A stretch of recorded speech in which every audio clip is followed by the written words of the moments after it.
Okay, we are recording. Hey, everybody. Welcome back to Grumpy Acres. We got Tag from Lifetime Free with us. It's been a couple of weeks. Tag has been extremely busy, and I've been extremely busy. We hit a Tennessee festival, and then we had the Camp Out Festival. And Tag did what we did in 2 weeks in 3 days.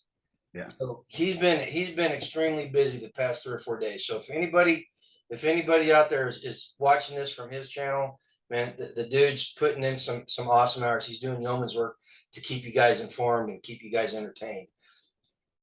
All right. So last time we did, and you missed it, dude. I'm telling you, the conversation with Bobby with Spags was a good one. That was really enjoyable. I think you would have grooved on it. But this week it is principles 16 and 17. And I think what we should do is we should talk about them simultaneously, because 16 is the government should be separated into 3 branches, and principle 17 is a system of checks and balances should be adopted to prevent the abuse of power. And Tag, correct me if I'm wrong, man. I was trying to figure out a way to separate them into two separate issues. You really can't, can you? I don't think so. Yeah, I was kind of trying to study up and make sure that you didn't catch me off guard. I think I agree with the same thing, and there's a lot of points that are really kind of the same between them. Yep, absolutely. So, quick civic lessons for anybody that's watching. Principle 16: the government should be separated into 3 branches. You've got the legislative, the executive, and the judicial branches. And Articles 1, 2, and 3 of the Constitution are what set up these different systems. Tag, on its surface, man, it's pretty damn straightforward, isn't it? So you want to cover what the purposes of the 3 are? Sure, go ahead. You don't know? Yeah, go ahead. Okay, so the legislative branch makes laws, right? And in it has Congress, both the House and the Senate.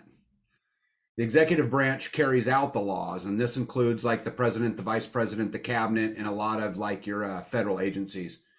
And the judicial branch basically interprets the law, right? The Supreme Court, the other courts.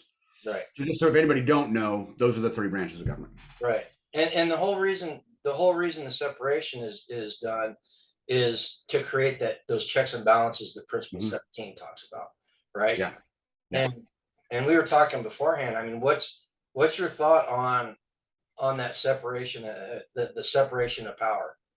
Well, it was brilliant the way it was intended, but that's not how it works anymore. Right. But it's brilliant. I mean, the thing is like we were being governed for the last, 8 or 10 years, really by executive order. Mm-hmm. And the whole key to whether or not it's a law for anybody who knows how the government works is just in its very name, executive order. I don't know how they missed that, but the executive branch don't make laws. And neither does the judiciary. No, the legislative branch makes laws. Yeah, so when there's an executive order that's put out, it's not a law. Period. Exactly. And look at some of the executive orders that have come down recently. The student loan thing is an executive order. And I don't know about you. I did have a student loan back a long time ago, but the Marine Corps paid me to re-enlist, and I paid that off. So I don't have any. I did not owe any student loans until a couple of months ago. I don't know about you, but I'm kind of torqued about that. I mean, it does kind of upset me. Yeah, I never had any student loans, but when I met B, she had a whole bunch of student loans, and then we get together and all of this, and it took 4 or 5 years to get them all paid off, but we paid them all off, and it ticks me off too. Because what happens to the guy who decided to go to welding school? Exactly. What about that poor guy? The plumber or the craftsman. Right. I mean, it totally hammers them. And what's crazy to me about it now. And we are back, folks.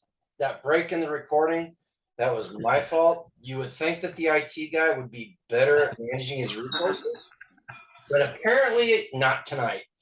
Anyway, Tag was on a roll. Tag was telling us, what were you telling us, Tag? Do you remember? Yeah, well, the first thing I want to tell you is mechanics don't want to come home and work on their own. All right. Yeah, I get it. I don't want to work on when I'm at the gym. Well, what I was talking about was I think that it's crazy.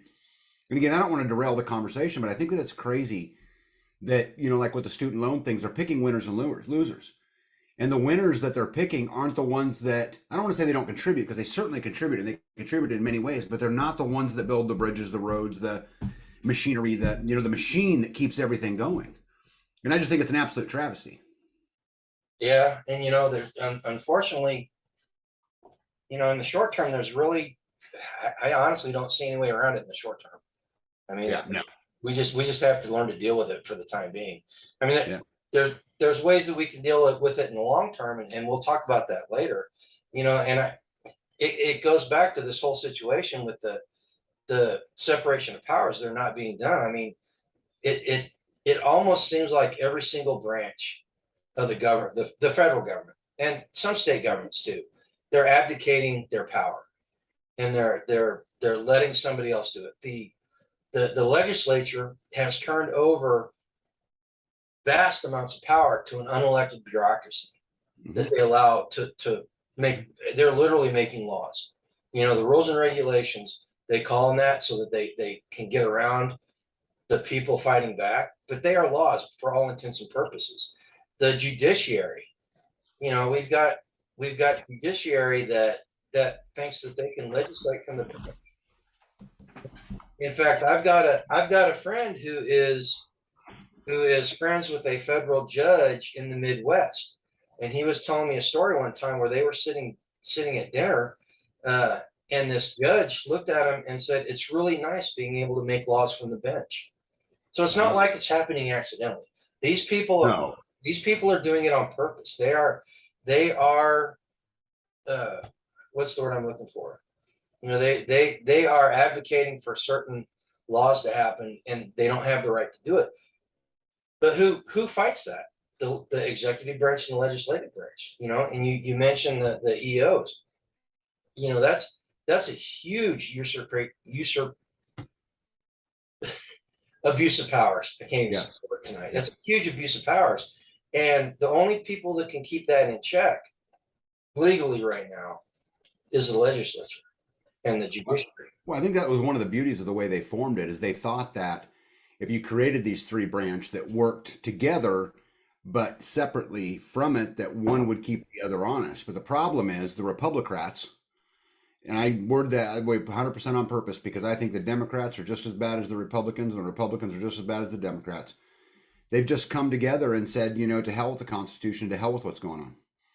Yeah. And so we have no checks and balances anymore, which is what made the system so beautiful in the beginning, which is why it wasn't a monarchy, right? Right. Or an aristocracy, right? Or any of those, a democracy. We're not a democracy. We're a constitutional republic, and for a reason. And so, it's, but here we are. And I don't know if monarchy fits best today, or, monarchy. You know what, Tag? I'm going to say the proper definition is a kleptocracy, where they're stealing the wealth. And if you look, there's absolutely no way that you can convince me that somebody who was a bartender 6 months before they were elected into Congress can be worth $2.3 million now. Yeah. There's no way that the Speaker of the House can have on $140,000 a year at 20 years can have a net worth of $93 million. Yeah. I mean, you can't. There's absolutely no way to do it. And I think that's part of the problem. And again, this is probably going to derail it a little bit. That's part of the problem. Back whenever our country was started, it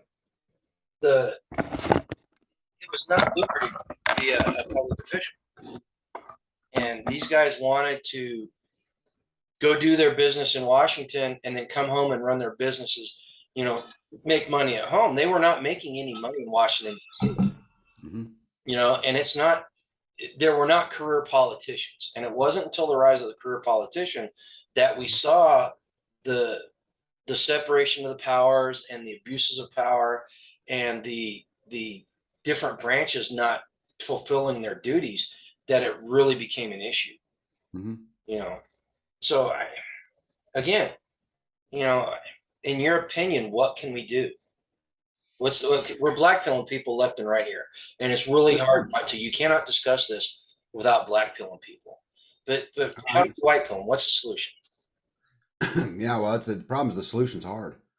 I talk about this a lot you've got to, you know, get your mindset in a manner to, you know, to be able to go make any kind of impact. I think what we have to do is starve the financial beast, because the problem is there's just nothing else left out there. I mean, I joked about this when I spoke in Tennessee about how I know that, you know, Biden was the most successful, most popular president in the history of the world, right? In all of our history, you know, received more votes for. So I just don't really buy that, you know, we can go and especially on the federal level and kind of vote your way out of it. Although I think there's still some hope at the local level, you know, your local sheriff and your school boards and some of them things. And you can begin, I think, to take it back by getting involved there. But I think there's another side of it. I really think that what we have to do is understand that our dollar matters.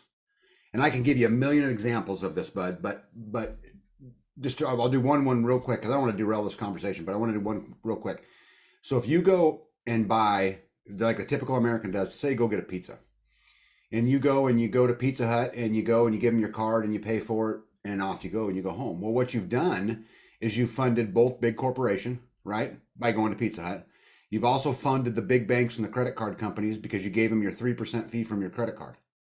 You've done both of those things. So you're supplying the beast with what it needs to continue to go, instead of going and paying cash and using a small little local pizzeria, which if you did that, you would starve the beast on two fronts. And we have to be conscious of this. And as long as we're willing to walk around and say, hey, I want the cheapest tomato I can buy, I want the cheapest pizza I can buy, I want the most convenient whatever I can buy, it's never going to get fixed. Never. Yep. And you know, you say that, and we just dropped a video yesterday. Angela did a video about a Yoda McMuffin. She was at Sam's Club. She had gone down there and she had not planned on buying anything, but they had stuff on sale, and she figured out that she could put a breakfast sandwich together for less than $1. Mm-hmm. And it was all store-bought stuff except for the egg. The egg came from our place. And we had a discussion about that after it was done. And she made the point, you know, there are people out there that are not set up to have that solution yet. Mm-hmm. You know, and unfortunately and I posted the video and she explained what was going on. But, you know, until everybody's on board, you know, some people have maneuvered themselves into a place where they have no choice. Which Well, is except hold on a second though, Gary. I got to disagree. You do have a choice. okay. You may not be in a spot where you can raise your own eggs or where you can mill your own flour, but you can absolutely go and pay cash for your pizza instead of putting it on a credit card. You can absolutely choose where you do business. You do it every single day anyway. The problem is the way I want you to do it is inconvenient. Okay. Point taken. I was talking about buying from corporations. That's where my point was. But yes, you are 100% correct in the using cash. You know, don't, and I would encourage everybody watching this video tonight, don't get into the comparison game. I don't compare my homestead to Grumpy G's. I don't compare it to, you know, Billy's from Permapasture Farm or Danny and Wanda. There are things they are far superior at, and there's things I'm far superior at. Whatever, it's fine. I'm racing myself for freedom. Nobody else. You are where you are. Do what you can do. Do something. You want to know how to start living free? Take a step. Yeah. That's how you do it. Take a step and then keep going. And don't give me this shit about you can't do it, because I don't buy that for a second. Well, you know what? I point back to our video about Ty from RNL Homestead. That, you know what? Any adult that looks at me and says I can't homestead, I point to that young man who's been doing it since he was 9, and he's 12 now. And I'm going to be honest with you right now, he's doing it better than we are. Mm-hmm. Not just because of our situation. But man, there's no excuses. You know, we met a young man from Texas, Jonathan. He's on Freestar. He's a Freestarter, and he actually responded back on a thread that I had going on about urban homesteading, and he was talking about a topic that we had discussed this last week, and he drove all the way from Texas to Perry Lake, Kansas, to come to the Midwest Preparedness Festival. That is the sign of somebody who's committed, who wants to do it. But he wasn't quite sure how he was going to raise protein on his property. And I told him, I said, dude, that's your next step. He was showing B his garden stuff. Mm-hmm. The guy's got it. He's knocking it out of the park. Yes, he is. He's knocking it out of the park. And he wasn't quite sure how you do it. I said, you know what? I don't care how you do it. You just got to do it, man. You just got. And he went back to Texas and he contacted me on freestanding today. And he said, what about this? And I was like, boom, you got it. You're on the right track, man. You know, and that's the type of stuff that we have to do. You know, yes, you may have to buy stuff from Sam's Club or Walmart because you don't have a freezer full of freshly pork or freshly made pork sausage. You may not have fresh eggs, but like Tag said, man, you don't have to spend use a credit card. You know, Well, other take side that is money too. where Like, you. yeah, the fact of the matter is, I still use Walmart and Sam's Club. Right? I'm doing it as the minimal as I can. I'm trying to chase it, but at the end of the day, I can't produce everything on the farm, which is why freesteading came to be. And I don't want to, again, we should not hijack this, but at the end of the day, for the cost of one Starbucks coffee, one, you can put enough seeds together to grow a garden. I'll guarantee you. Well, $5 worth of seeds will plant a lot of plants. and Tag, I don't think it's hijacking the conversation seriously, because the problem is that we have a structure for our government that's supposed to be in place, and it has been hijacked. Mm-hmm. And so the other solution. I mean, let's be completely honest. The other solution is that the ballot box hasn't worked and the soapbox hasn't worked. So the only other option at this point, unless we choose to find another option, is the bullet box. And that's not. And I'm sorry, folks. I'm not going to advocate violence. Eventually it may come to it, but right now that's not the answer. It is not the answer right now, and we have to find different ways. So we find the solution in the lockbox now, where the money is, and that's where the solution is. You Well, know, the problem with the bullet box, Bud, is that unless you could get tons and tons of people to stand up at one time, it's not going to work. That you're going to lose, and then what's also going to happen is that the probably the executive branch, right, is going to release an executive order giving themselves additional power, right? The Patriot Act, there's a whole bunch of them. So typically what happens is someone does something stupid and then the government gains more power. So the people that do this are actually making the problem worse. right? And I'll tell you what. Okay, full disclosure. The homesteading channels have not held a lot of entertainment value for me recently. So I've been going out to a lot of prepper channels and survivalism channels. There are a lot of people out there advocating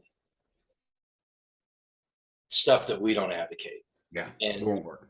and at this point, no, I don't. It won't work. I agree with you. Bobby says the same thing.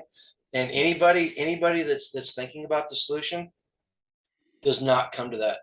Does not come to that. It's just not something they think of. There's better ways to do it. You want to be a revolutionary? I've said it before. Go plant a garden. Mm-hmm. You realize if 10% of the population does that, you realize how much power that takes away from the system or the government or whatever you want to call it. I don't know. We could have a whole talk about the system and what it entails. But if you want to be a revolutionary, go plant a garden. That's how we fix Yeah, it. I would say that different, Garen. Okay, go ahead. I think being a revolutionary, go plant a garden is a subtopic to the real issue. Okay. The garden part is a subtopic. I would say if you really want to be a revolutionary, make every dollar have a purpose. Period. Okay. Make every single one have a purpose where you understand what's going on. And guys, you can't win every war, right? Like I said, I still go to Sam's Club. I have a smartphone in my pocket, but I can fight a lot of those battles. And I think one of those battles, right, is growing a garden, food independence. Another one would be energy independence. What can you do? So the people say, well, I can't afford a solar system. Okay, cool. Can you put tape on your windows so that you lower your energy costs? Because that will lower the taxes that you're paying, right, from an energy perspective, which again will be starving the beast. Can you plant a shade tree? There's a lot of things that can be done to help you be more independent. See, and seriously, this is why this whole principles of freedom conversation is so great, because you realize we started talking about the three branches and the separation of powers and how it's being abused and how it doesn't work, and the solutions that we're coming up with: plant a garden, put insulation tape on your windows. Right. I mean, how cool is that we're able to take something, and it's bad. It's really bad. I had a civics teacher when I was a freshman in high school, Commander Ed Ellis, brown shoe Navy. I went to a military school. He was brown shoe Navy, so he wore his uniform. He was at the Naval Academy with Nimitz and all the big World War II guys. He was personal friends with these guys, and he taught us civics. And I swear to God, Tag, he would be rolling in his grave if he knew what was going on in this country right now. But on the flip side of that, I think the fact that we're coming up with these solutions to these problems, I think he would be so happy for us. Mm-hmm. You know, and it's just Garen, the problem is with all of this is it takes action. And you have to be willing to get rid of the theory that, oh, it's cheaper's better. Mm-hmm. You have to say, hey, you know what? I've got to take control back, and I would rather spend my money this way. Just like, you know, guys, I tell people this all the time. No matter what you're buying, first look local. And what I mean by local is your community right around you geographically, but also local meaning like-minded, people who share the same view that you do, and begin to branch your way out and spend your money accordingly. Yep. Make every single have a purpose. Absolutely. Starting to sound like Dave Ramsey, man. give every dollar a name and put that dollar in its place. Right? Yeah. Well, I do it. If I'm looking at two different products they're both the same, that will do the same thing for me or will accomplish my goal, and one's made in China and one's made in America, I'll buy America every day of the week. Well, and if I have one made in Chicago and one made in Nebraska, I'm buying the Nebraska one because it's closer to me. If I have one that's made by someone I know who's like-minded, I don't care where it is, I'm going to do business. But yeah, you know, it's just, and full disclosure, man, up until recently, you know, I was always looking for a deal, and I was always buying the cheapest thing possible.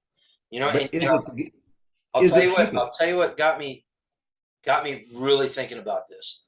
So, you know, Billy from Perma Pastures has been helping me come up with ways to create alternative revenue streams. Mm-hmm. Well, I found a foraging bag that was really cool. I liked the idea of it. And I started looking, and the only place I could get it at a really great price point, like less than $3 a piece, was on Alibaba. It's made in China. Mm-hmm. And I can't do that. I can't buy it from China anymore. I'm sorry. You know, we're still forced to do it sometimes because it's the only way we can get it. But if I can not do it, so we started looking around. So I've got Darren from Hacksmith Homesteader. He's gonna do the sewing of the bags for me. We are sourcing it. Well, we're buying from an American company. I'm not sure the fabric is sourced in America, but the company is American. I've got Nowhere Homestead. Kyle from Nowhere Homestead or Homesteady is going to do the leather for me. Mm-hmm. And you know, where I was going to pay $287 per unit. I'm going to end up paying. I'm going to end up paying quite a bit more. Mm-hmm. Yoda's going to do the embroidery on it, but I'm going to be able to put that product out there. And I'm going to be able to say, you know what, this is American made. The people that put this thing together are Americans. And the bonus is everybody's in my circle. Yeah. So I think what you need to do is make a label. Tell Yoda I said this. Okay. She need to make a label that says Freesteading Made. Maybe instead of putting our logo on there, maybe that's what we should put on there. Just put a tag on the inside. What that should mean is that it was sourced 100% from like-minded people. I like that. I never thought about that. I was gonna do a made in the USA thing, but I like the Freesteading Made even better, man. That's a great idea. I think it'd be great. You know, and when you get them out, let me know. I'll buy them. Okay. They're so cool. And I'd seen them before, and I'd actually used one at one point. It was really shoddy. God, it was terrible. It was terribly made. You know, I think once we get it going, but that's, you know, and I hate to sound like I'm promoting my own stuff. You know, it's still in the working stage and all that, but that's not why I said it. I said it because, yeah, this is all stuff that we should be looking for. You know, so I told you at the beginning of this, I wasn't quite sure how long this video would go. Well, what do you know about the history of a republic? Where did it get its roots at? You know anything about republic? A republic. Instead of like a monarchy or a democracy, right? Where does a republic come from? Well, I know it goes all the way back to the Roman Republic. Yeah. It probably, and it actually, I know the basis of it actually goes further than that, into Greek politics. But the Romans are the first. I'm going to call them an empire. The Roman Republic was the second Roman Empire, and they're the ones that actually put it into play, and they lasted, and they made it work. They made it work for about 250 years before they got a dictator. and we're what, 260? That's why I brought it up, because in the Roman Republic, there was a guy named Polybus or Polybius or something like that. Polybius, I think. Is that his name, right? I don't remember. So But anyway, he recognized it back then, and a lot of our founding fathers took some of the principles for our Constitution from the writings of this guy. And he's known as this, one of the greatest Greek historians. But anyway, he wrote a book about that, and he talked a lot about how monarchy um, can easily become tyranny, and the aristocrats sink into oligarchy, and a democracy into a mob rule of force and violence. And so he recognized it really, really early on, and a lot of our founding fathers got the idea, from that. And who was the one of our founding fathers? I'm trying to remember who it was. Really pushed the idea of the three branches, and pretty much everybody else was against it. And it took some time for him to get. Who was that? I want to say Madison. Nope, Adams, John Adams. Was it Adams? Okay. Yeah, so John Adams really liked the idea of the separation of powers. But a lot of the other guys didn't. And actually, the last guy to come aboard on it was Benjamin Franklin. And once Really? Benjamin Franklin came aboard to the separation of powers, and he recommended that that they be separated, that's when it really kind of took took root. Well, and that was one of the things I read about Principle 17, was that the comment was made, pitting human nature against human nature Yeah, it's a great quote. by checking each other was pure genius. Yeah, It really was. yeah, I mean, it's hard to argue with that. yeah. One of my favorite quotes that John Adams said. Again, he was the kind of the pusher of it. He said, "To see rising an American empire of liberty, and the prospect of 200 or 300 millions of freemen without one noble or one king among them." Just gave me shivers, man. Just gave me shivers. A good quote. I had never heard that one before. That is awesome. Yeah.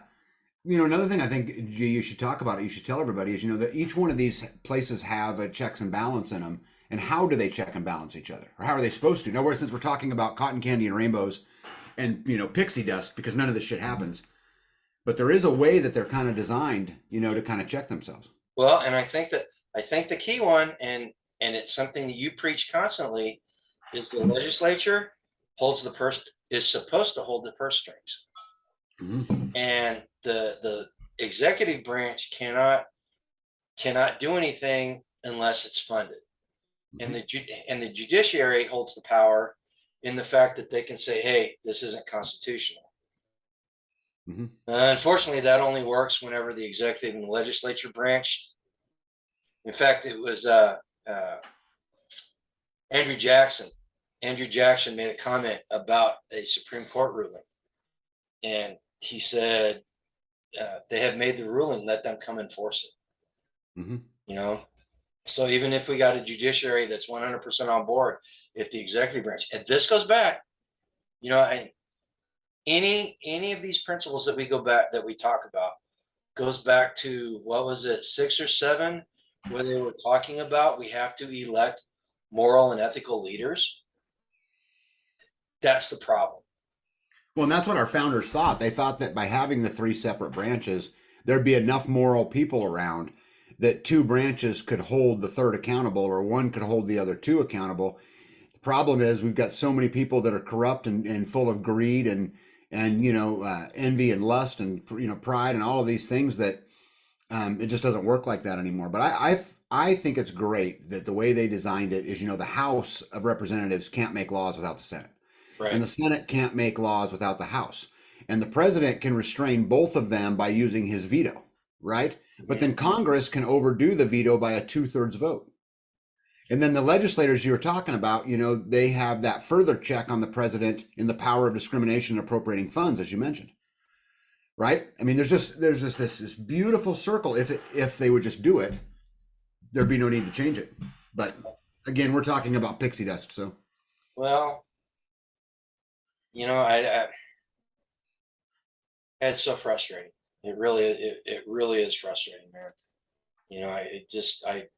Seeing how it's supposed to work and seeing how it works, and I understand people, we were talking about the whole coming up with solutions that aren't going to work, I can understand how that type of frustration leads to those type of conclusions.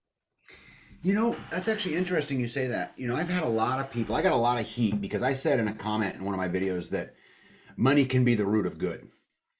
And I got a whole bunch of people that said, hey, no, I'll believe God over any man and blah, blah, blah. Money's the root of all evil. And no, it's fine.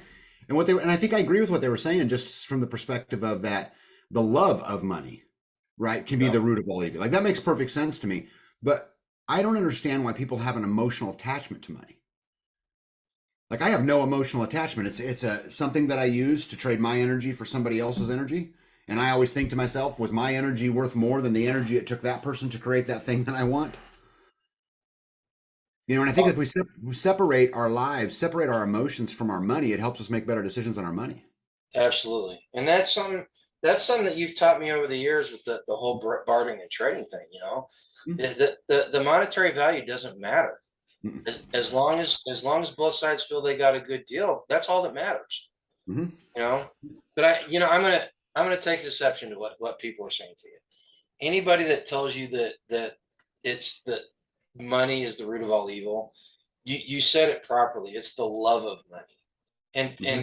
people need to understand that, because that whole love of that whole money is the root of all evil causes people to look at YouTubers and homesteaders that are trying to come up with these alternative revenue Mm-hmm. streams as being bad, and they say all you want's the money.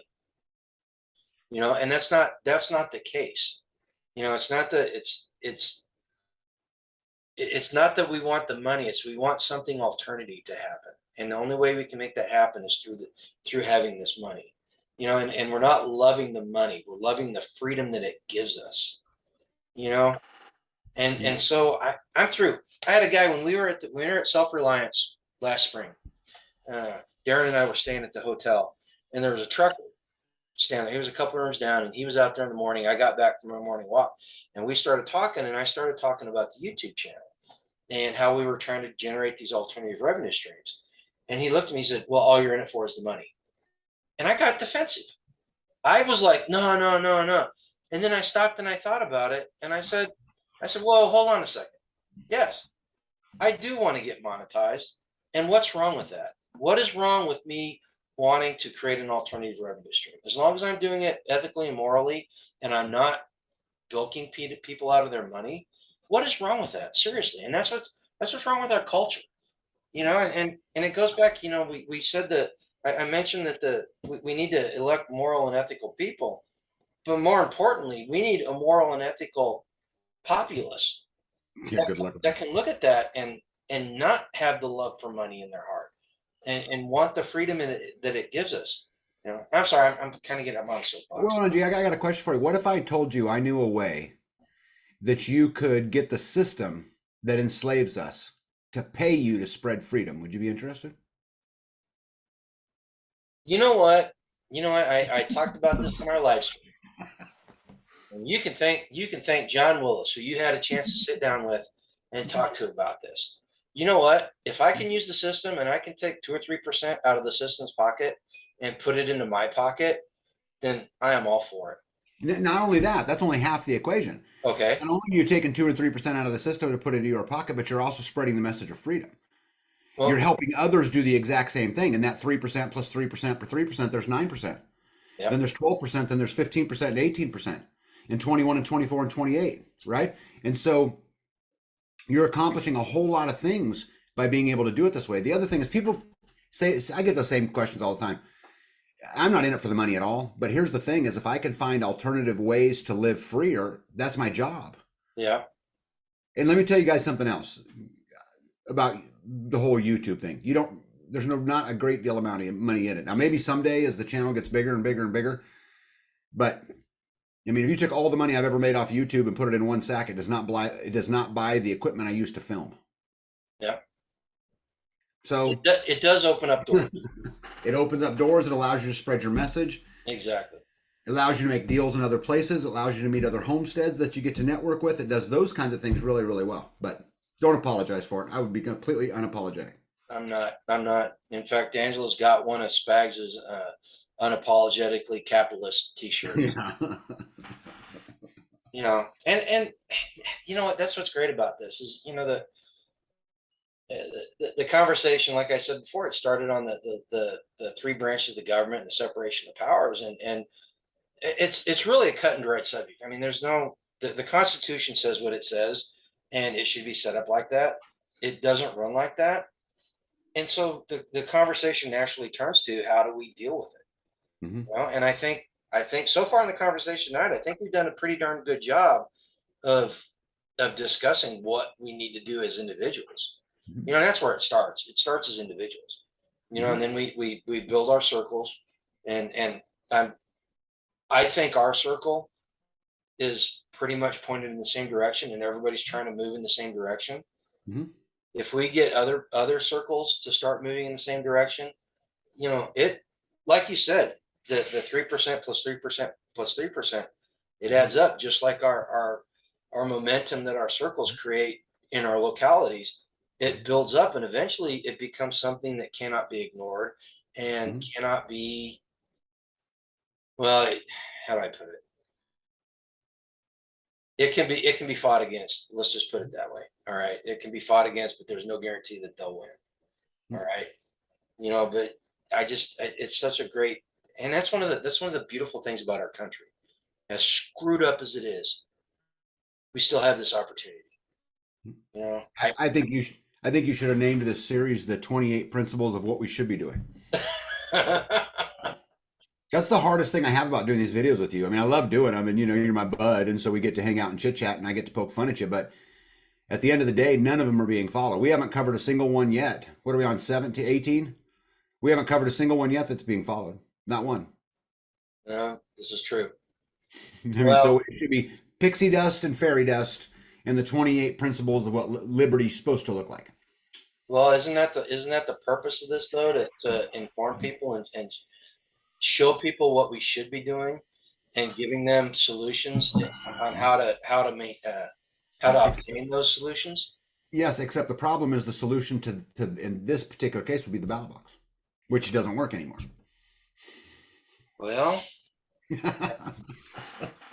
we run the risk of running afoul of that guy named Al, last name Go Rhythm. You know, we run the risk of getting afoul of that whenever we start talking about the solutions. You know, but Yeah. I think we've given people a really good, you know, we've equipped people with some tools that they can start putting into, start using to at least, if we're not going to right the ship, we can at least get it pointed in the proper direction, right? Gee, I tell people all the time, it's not that complicated. What you have to do is just train your brain to see it. That's all you got to do, and understand that every single dollar you spend, you know, every action has a consequence, and it's going to have a good consequence or a bad consequence. Focus on it. That's all you got to do. Pay Yeah. attention to where you're spending your money. Just pay attention. Make it Yes. matter. It's kind of funny that you say you have to train your brain to see it. I was just having a Do. conversation with somebody this morning. How many people have you run into that literally say it can't happen here? We can't Oh. have it. We can't have a tyrannical government. There's not going to be a collapse, an economic collapse. There's not going to be food riots in the streets. Mhm. How many people, despite all the evidence over the past couple of years, no, the last 30 years, how many people, despite all the evidence, still think that way? And they're not watching these videos. Those No. people, those people are not watching these videos. So you as the viewer, you should be sharing these videos out, and you should be, don't send them to somebody that thinks like you do. Send them to somebody that doesn't think like you do. Mhm. Seriously, and that's the only way. And unfortunately, there's going to be some people that are going to have their worldview completely shattered. You know what? But I would rather shatter their worldview now and have them start working towards a solution now than waiting until their family's starving or they're completely under the boot of an oppressive government. You know, and I realize that sounds all freaking high and mighty and stuff. All what do they call it, crusadery. You know, but it's a simple fact. And I'd rather we do it now than have reality do it later. You know, when you wear your skirt, you do kind of look like a crusader. It's no a scat, it's a kill. Oh, I can't say this. You know what? I was really shocked. I got there. I was like, Tag's not here to see the kilt, man. What is she? What is she? Dude, and I was rocking it too, man. I've A seen lot you of people, many times. a lot of people liked it. Uh-huh. You know, hopefully next year, if some of you are watching this at Midwest Preparedness Festival, you should show up in skirts or kilts. Skirts. Kilts. No, it was fun, man. I enjoyed it. I didn't get it. We haven't been up to the Highland Festival at Estes Park in the last 3 or 4 years because of all the craziness that's gone on. And I enjoyed having a chance to wear it seriously because it expresses my my ethnicity and quite frankly, it's comfortable. You know, I get why those Scottish warriors were such a good mood all the time. Yeah, because they get that breeze. Oh, you know it. You know it. All right, man. You know what? We've been I think we've done a pretty darn good job of talking about this subject.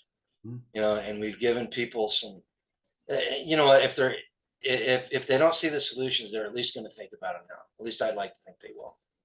You got anything to say before we go? We've got about 2 minutes left. Yeah. Oh my goodness. There's so many things. The collapse isn't coming. You know, which will surprise a lot of people to hear me say that because what will happen is we're going to get a new improved system that only makes the dollar better, called the whatever. It'll all be disguised as 1984 newspeak.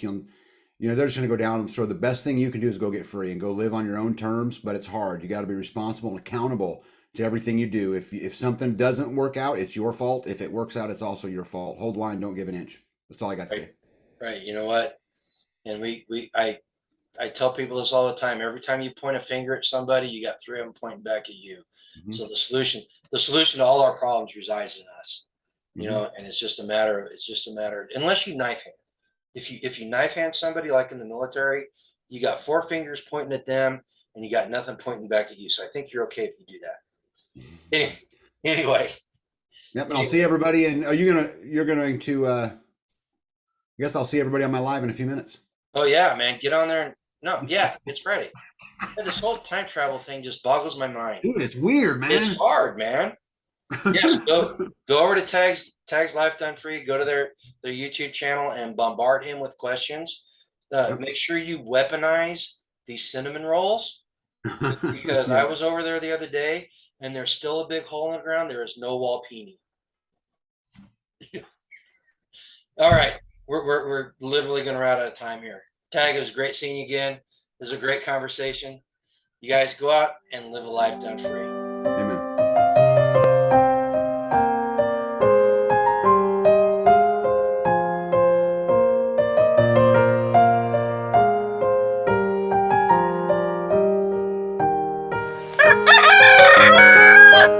Thanks, Milo.